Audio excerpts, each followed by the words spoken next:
Hey, Genesis. This is Zach Morris, Outreach Director here at Genesis. Today, I wanted to share about Joseph's story. Been reading through the Bible, got through Joseph's story, and I wrote down some nuggets that stuck out to me that I think we can learn from the story of Joseph. And I think this ties in a little bit with the sermon Jody's going to give us on Sunday called The Refuge That Protects. So I know he's going to be talking about how God shields us in the storm. And Joseph is a story that gets at that same idea, where he went through quite a storm, but God used it in miraculous ways. So just a quick recap. We know the story. Joseph was loved by his dad. He was the special brother. He had some special dreams about how he was going to be important. That made his brothers mad. He ended up getting sold into slavery. Due to his mistreatment from his brothers, he found himself in temptation in Egypt. He found himself in jail. But everywhere he was in Egypt, he was faithful to what God put in front of him. He worked hard, and he was used by God to interpret dreams.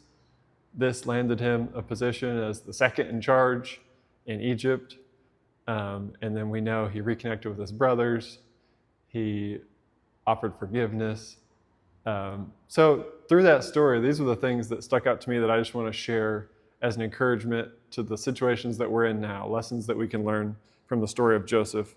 Number one, he maintained integrity amidst temptation. So one of the big challenges he got when he got to Egypt was Potiphar's wife. She was a constant temptation, trying to get him to slip up. And at every point, he maintained integrity. So that is a thing that we all face in different ways as temptations.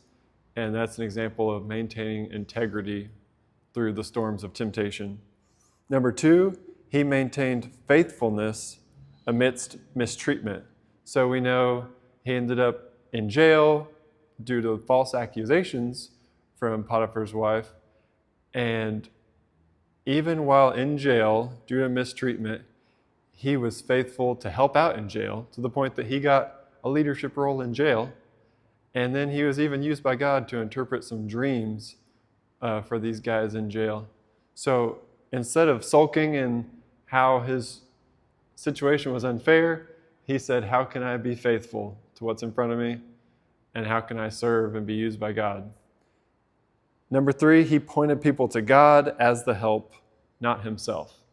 So people kept asking him to interpret dreams, and each time he said, only God can do that. But at the same time, number four, he allowed God to use him. So even though he knew only God could do it, he also knew God had given him a gift of interpreting dreams, and he allowed God to use him to interpret people's dreams, which is a powerful ministry. And that's true for each of us, that we have all been given a gift, a way to bless the people around us. And even during hard times, God's calling us to use our gifts to minister to the people in front of us. And the last lesson, number five, he never exalted himself, but he waited for God to exalt him. So again, he endured mistreatment, but he never complained, tried to make it about himself. He never tried to look better in other people's eyes. Instead, he was just faithful and humble to the things that God put in front of him, and God exalted him for that in a special way, where he got to be second person in charge to the country of Egypt. But that's true for all of us, that if we are humble like Jesus, serving the people around us, he will exalt us and he'll bless us. And ultimately, will be eternity, where we'll get to be with him forever.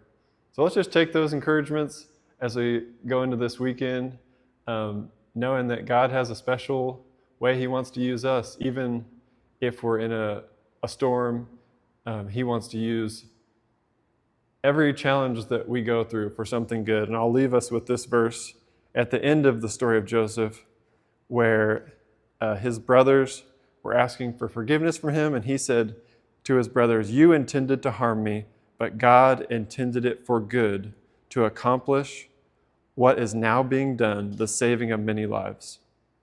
So I'll leave y'all with that. God bless you. Peace and love.